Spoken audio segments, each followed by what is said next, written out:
Bom, continuando aqui com esse vídeo, o assunto de campo girante. Tá, então a gente viu, né, como você pode organizar três bobinas,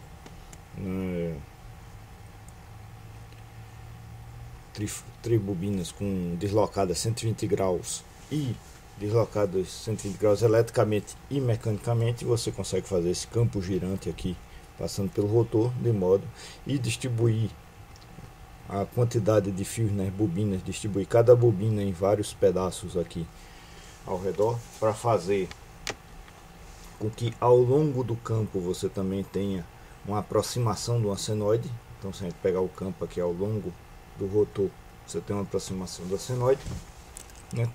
E o que é que acontece quando você tem mais polos? Então, se a gente pegar essas bobinas daqui, aí aqui eu fiz um exemplo só com uma, tá?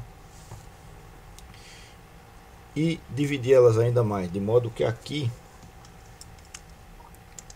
nós estamos nessa sequência aqui.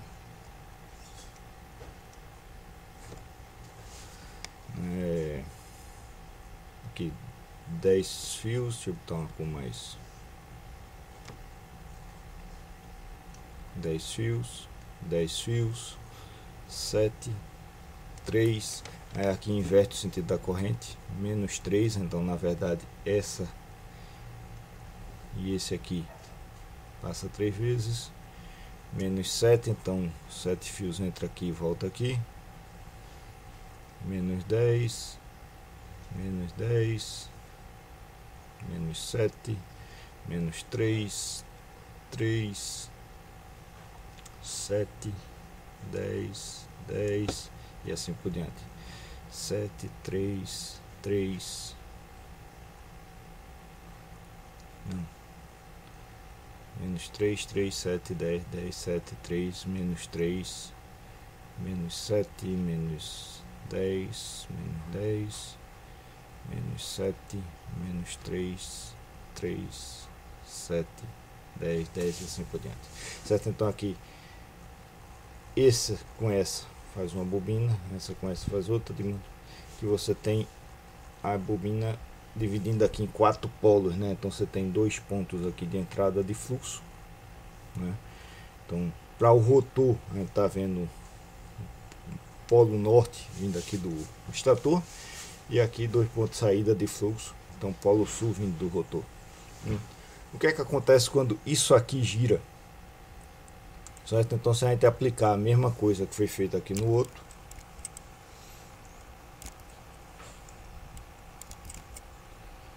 de colocar um conjunto trifásico de bobinas, fazer isso aqui, gerar esse campo girante, o que vai acontecer é que ele não vai girar, né? A cada vez que eletricamente o campo variar 180 graus, isso aqui vai virar norte, isso aqui vai virar, aqui que eu estou vendo, quer dizer, aqui eu estou vendo norte vai virar sul, aqui eu estou vendo sul vai virar norte, certo? Então o meu campo ele vai deslocar, em vez de deslocar 180 graus mecanicamente, ele vai deslocar só 90 graus mecanicamente, por conta desses polos a mais, certo?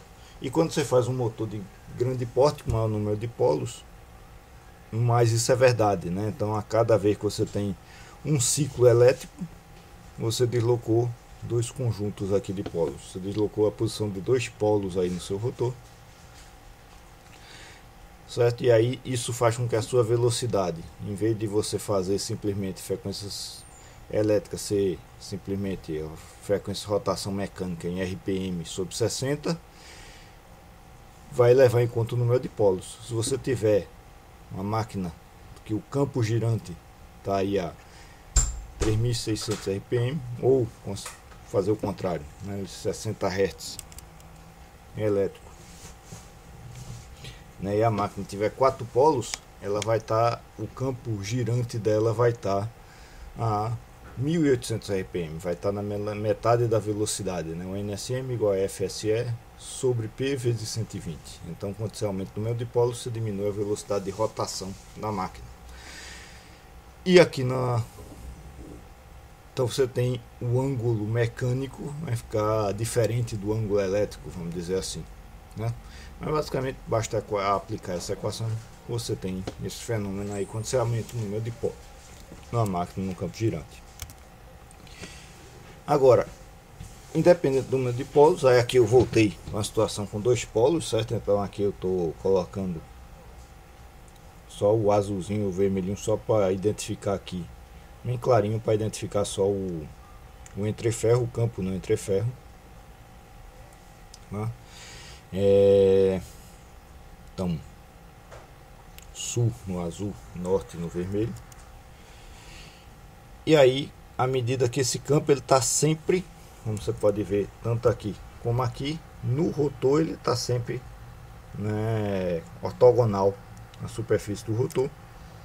Se eu passar uma corrente por esse fio, então a bobina passando aqui, entrando corrente aqui, saindo aqui, aliás, entrando aqui, né, o X, saindo aqui do outro lado.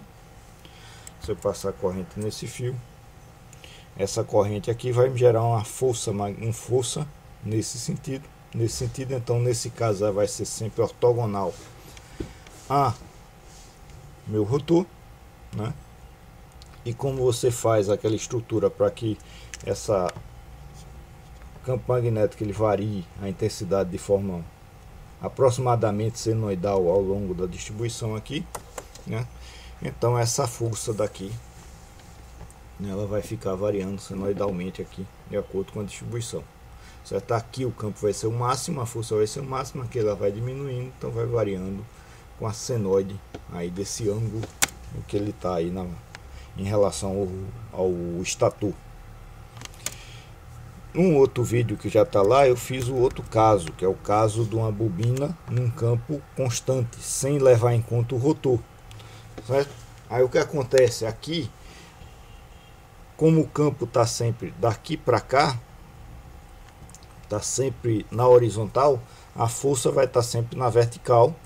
E aí quando você calcular o torque, o seno vai aparecer na componente da força que está aplicando o torque aqui. Na componente da força, essa distância daqui para cá vai diminuindo, né? Então o torque vai variando com a senoide do ângulo alfa entre o eixo e a espira. Aqui isso é repetido porque eu estou forçando que o campo varie senoidalmente. Então a importância de fazer esse campo variar senoidalmente é para a gente chegar nessa equação.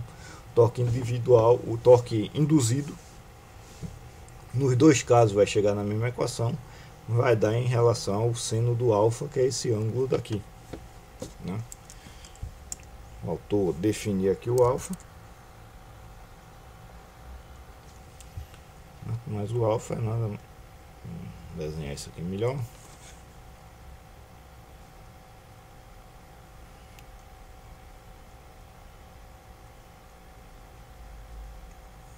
O alfa nada mais é que o ângulo entre a horizontal e a espira, certo? Nos dois casos, por razões diferentes, né? Aqui porque você vai variando a distância, aqui porque a gente está forçando que o campo sempre é ortogonal, então a força sempre vai ser ortogonal, a distância ao centro sempre vai ser R, mas como o campo varia senoidalmente, né, você chega nos dois casos nessa equação aí por torque induzido, né? Com base nisso, aí isso aqui, né, vai variar, isso aqui vai valer esse seno de alfa, se a gente considerar o alfa magnético. Então se a gente acrescentar mais polos, a gente considerar que esse alfa varia, chegar em 180 aqui, mecanicamente ele chegou em 360 elétrico, porque você tem um outro campo magnético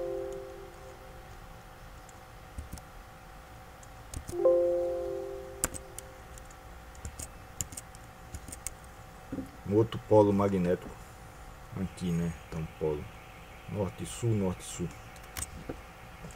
tá? Mas se a gente focar aqui no problema de dois polos para facilitar a nossa vida, né? E aí quando a gente passa para mais de polo só vai variar aquela velocidade mecânica lá, basicamente. Se a gente focar no problema de dois polos, a gente vai ter essa variação do torque induzido de acordo com a posição da espira a um campo numa determinada angulação, certo? Então a gente tem a direção do campo magnético e a gente tem a direção da espira aqui que vão influenciar. O que vai importar é, na verdade, esse seno do alfa aqui entre as espiras. Se a gente pegar esse 2RL BS seno e alfa, a gente pode ver o seguinte: a gente já tem aqui o BS, é o campo do estator, e a gente tem o ILR. Isso aqui tem a ver com a força magnetomotriz, né, que a gente está fazendo. Isso aqui tem a ver com a intensidade de campo magnético que a gente está colocando na bobina do rotor, né? Então o H do R, intensidade do campo magnético. Aí vai ter uma constante aqui que vai definir vários parâmetros da distância do dielétrico, do entreferro aqui, enfim. Nesse momento não importa, o que importa é que a gente pode ver que isso daqui, RL, é proporcional à intensidade do campo magnético, por sua vez é proporcional, né, se a gente não tiver na saturação, à densidade do campo magnético ali no BR, né, de modo que essa espira aqui, entrando corrente aqui, saindo corrente aqui, vai gerar um campo BR nesse sentido. Eu vou ter o campo do estator nesse sentido, né? E a gente pode ver que o torque induzido é então o produto vetorial entre o campo do estator e o campo do rotor. Vamos guardar isso aqui, que isso aqui vai ser útil para praticamente todas as máquinas que a gente vai ver daqui em diante, certo? Tanto motor síncrono quanto motor de indução, todo motor com campo girante. Na verdade, praticamente todo motor você pode forçar para usar essa teoria, mas ela é mais útil para máquinas com campo girante, certo? O torque induzido é proporcional ao produto vetorial entre o torque do rotor e do estator, e dessa forma a gente pode dizer que é o campo do rotor vezes o campo do estator vezes o seno entre eles, normalmente chamado de gama. Agora, por outras razões, isso aqui normalmente vai ser mais simples se a gente pegar e calcular o produto, a soma, né, que é o campo líquido, né, lá no entreferro. Esses dois campos estão se encontrando no entreferro. Eu tenho o campo que está sendo gerado no estator, eu tenho o campo que está sendo gerado no rotor. Eles vão se somar nesse campo líquido aqui, certo? Esse campo líquido é o BS mais ER. Quando eu faço o produto vetorial de BR por ele mesmo, vai dar zero. Então eu posso trocar aqui o BS por produto vetorial do campo líquido, B líquido, vai ficar a mesma coisa, certo? Então daqui para cá é simplesmente porque eu vou ter, né, isso aqui a gente pode escrever que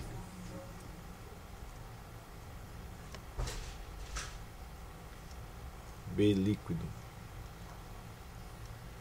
igual BR mais BS vetorial, certo? Se eu faço agora B líquido rotacional BR, rotacional não, produto vetorial, desculpa, VR, né? Isso aqui fica simplesmente BR mais BS produto vetorial BR, que por sua vez fica BR produto vetorial BR mais BS. Tá trocado aqui, né? Com produto vetorial eu não posso trocar. Então deixa eu refazer aqui. BR produto vetorial B líquido. Isso aqui vai ficar BR produto vetorial BS mais BR, que vai ficar então BR produto vetorial BS mais campo do rotor BR produto vetorial próprio BR. Produto vetorial de um vetor com ele mesmo, né, é zero, né? Para eu ter produto vetorial tem que ter um ângulo entre eles dois, senão o produto vetorial fica zero. Então aqui Isso aqui fica zero, ou seja, o produto vetorial BR por B líquido é a mesma coisa que o produto vetorial BR por BS. Tá? E aí em vários outros casos vai ser mais interessante a gente pegar e trabalhar com campo líquido do que com campo BS, quando a gente fizer a relação do produto desses campos com as correntes elétricas, as correntes e tensões elétricas, vai fazer mais sentido isso, certo? Então isso aqui só faz com que a gente analise aqui, né, e chegue nessa equação, né? Torque induzido é KBRB líquido, que é então KBRB líquido seno de delta, né? Ou seja, o torque induzido numa máquina que ela tem um rotor, um campo no rotor e um campo no estator, é uma constante vezes o campo do rotor vezes o campo líquido vezes o seno entre eles, do ângulo entre eles, seno do delta, que é o ângulo entre eles. Tá? Isso aqui vai ser muito útil, né? Ou seja, se a gente tiver numa máquina que o rotor esteja com campo magnético, a espira do rotor esteja com campo magnético alinhado com o campo do estator, ela não está gerando torque, né? Pode estar girando junto, mas está gerando, sem estar gerando torque.